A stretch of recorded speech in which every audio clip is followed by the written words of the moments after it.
Suite de notre vidéo, donc dans la vidéo précédente on avait isolé le solide 5 et on avait déterminé K et E. Maintenant on avait montré également que c'était pas suffisant pour poursuivre notre résolution et qu'on était obligé de passer par l'isolement de 4, notamment pour au moins trouver l'action en H et après réisoler l'ensemble de la partie mobile, à savoir 5, 3 et 4 pour trouver l'action en B. Donc allons-y, isolement de 4, bilan des actions mécaniques, hein, comme d'habitude, et PFS partiel. Donc ici, on isole 4, bilan des actions mécaniques extérieures. Alors je liste, hein. En E, eh bien on a E de 5 sur 4. Je mets un moment nul toujours avec l'astérix ici pour vous dire que ça c'est associé à l'hypothèse du problème plan. On a en C, et même chose, on va avoir C de 3 sur 4, un moment nul avec l'astérix, et puis en H, on va avoir H de 1 sur 4. Et cette fois-ci, comme c'est un contact ponctuel, on a bien un vrai moment nul. Alors ici on peut préciser que l'action en E est connue, puisqu'on l'a déterminé, et principe des actions mutuelles, l'action de 5 sur 4, c'est moins l'action de 4 sur 5. Donc à partir de là, en fait, on va faire un PFS partiel, et le PFS partiel, c'est d'écrire que la somme des moments extérieurs en projection suivant l'axe CZ est égale à 0.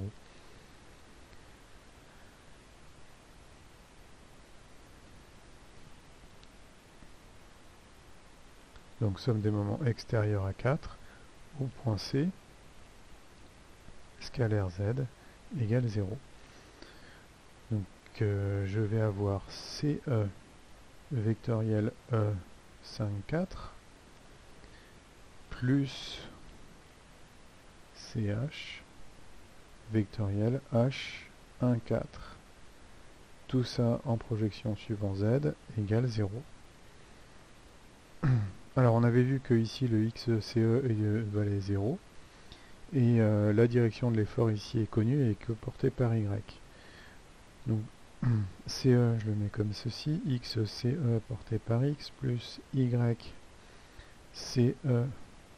porté par Y, vectoriel, eh bien on avait YE 54 porté par Y,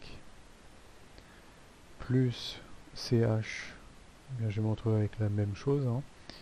XCH porté par X plus YCH porté par Y, vectoriel, quelque chose qui est que porté par Y, et tout ça c'est égal à 0. Hop là, pardon. Scalaire Z. Donc l'ensemble projeté sur mon Z est égal à 0. Hein. Donc on voit tout de suite que ça ne va pas avoir d'incidence, que ça également. Donc ces deux termes vont dégager. Et il me reste que XE vectoriel YE54 et XH vectoriel YH14. Donc ça me donne directement cette équation. Hein. XCE, donc les produits vectoriels sont positifs ici. Scalaire Y54 plus XCH YH14 égale 0. Alors les XCE et XCH, c'était les données du problème, hein, 235 pour les deux. Et le résultat est plutôt immédiat. Hein. On doit trouver ici que YH14 égale moins le résultat qu'on avait. Le c'est l'opposé de celui-là en fait ici. Donc moins 1819 newtons.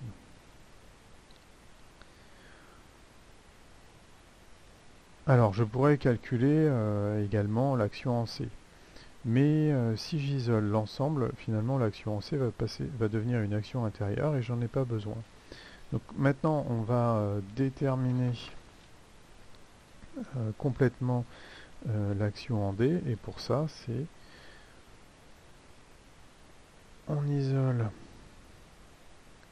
5, 4 et 3, bilan des actions mécaniques extérieures. En H, bon, on vient de le faire, hein, c'est l'action de 1 sur 4, on va dire connue maintenant. En D, voilà, en H, pardon, oh, j'ai pris des raccourcis.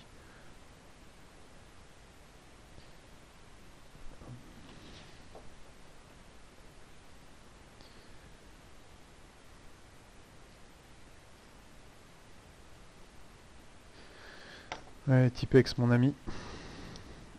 Alors, en D, eh bien c'est quelque chose qui est inconnu. Donc je vais avoir D de 1 sur 4 et un moment nul avec une astérix, hein, pour les conditions de problème plan.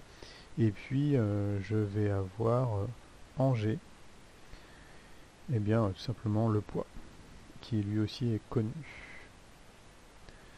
Et enfin, en B, je vais avoir l'action de 8 sur 3. Et pareil, un moment nul avec une condition étoilée. Alors, je ne l'ai pas précisé à ce moment-là, mais j'aurais dû le faire un petit peu avant. Bon, normalement, c'est des choses qui doivent vous être familières. C'est la nécessité de connaître la direction de l'effort en B. Donc j'en ai déjà parlé ici, ça va être aligné avec AB. Ça vaut le coup que je fasse une petite vidéo. Donc ici je vais donner B de 8 sur 3. Direction connue. Et il faut isoler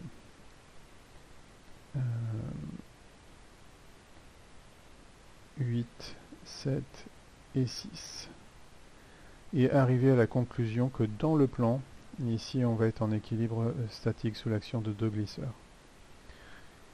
Alors, je le précise car dans le plan du problème,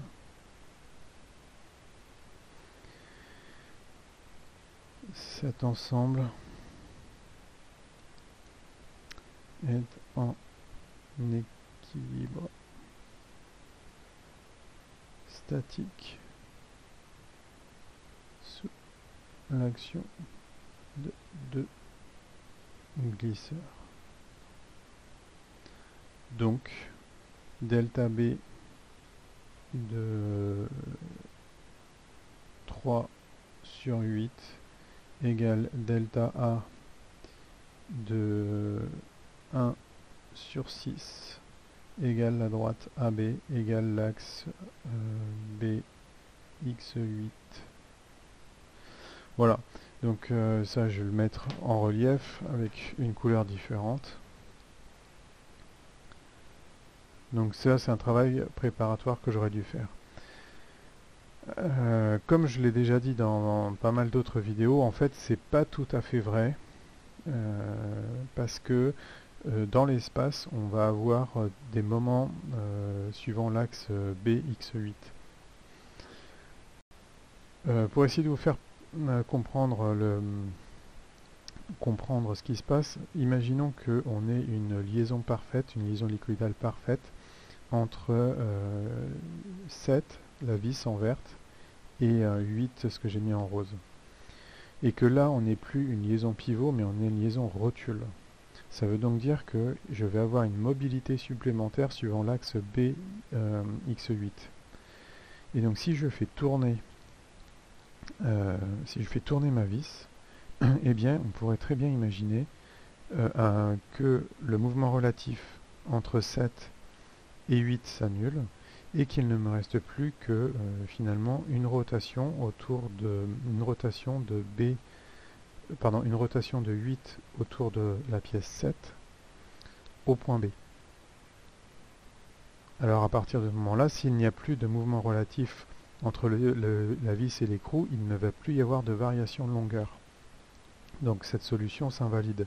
Et peut-être même pire. Imaginez que vous ayez réussi à entraîner la position de votre table, parce qu'il y a un tout petit peu de frottement. Mais dès que vous allez la charger ici, donc dès que l'effort va intervenir, si votre vis est bloquée et qu'il vous reste une mobilité interne de 8 en rotation suivant l'axe BX8, eh bien, qu'est-ce qui va se passer? Dès que vous allez avoir un effort, cette pièce va se mettre à tourner et le système va redescendre naturellement. Alors nous, on est sauvés dans cet exercice, et ce sera l'objet de la dernière partie, parce que le système est irréversible.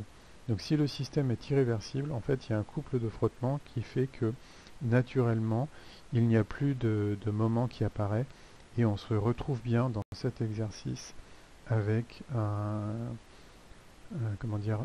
solide en équilibre statique sous action de deux glisseurs. Parce que les moments vont être compensés ici, suivant l'axe BX8, donc ils vont naturellement disparaître, c'est ce qu'on verra à la fin. Alors on aurait une autre solution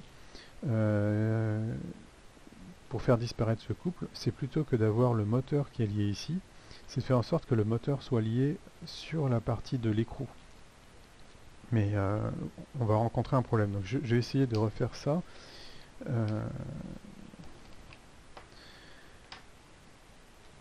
Donc je refais ma pièce en gros, hein, ici.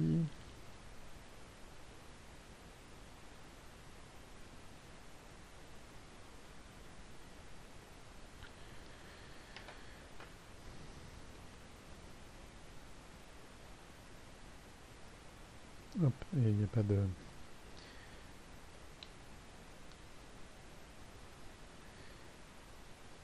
Et alors là, je vais me servir d'une liaison encastrement. Imaginez que le moteur, il est juste là. Hein. Donc là, c'est une liaison encastrement. Et là, ça représente mon moteur. Et je fais en bleu le bâti du moteur. Et donc, on a dit que le moteur, il allait être encastré. Donc là, ici, j'ai de nouveau un encastrement. Donc mon moteur, enfin, naturellement... alors, et puis là, ici, il me faut, une rotule.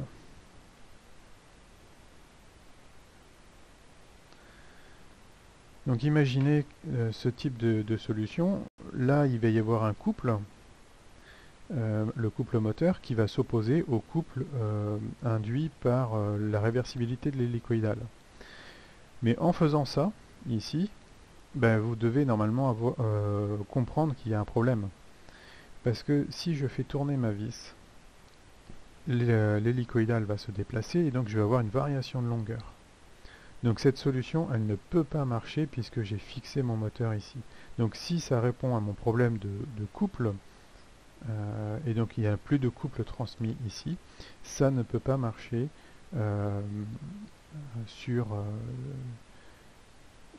enfin mon système ne fonctionne plus. Donc cette solution est à rejeter. Alors, comment on fait? Et c'est la solution que vous avez dans les vérins électriques. Eh bien en fait, on va passer par la création d'une glissière. Donc on va retrouver les mêmes éléments.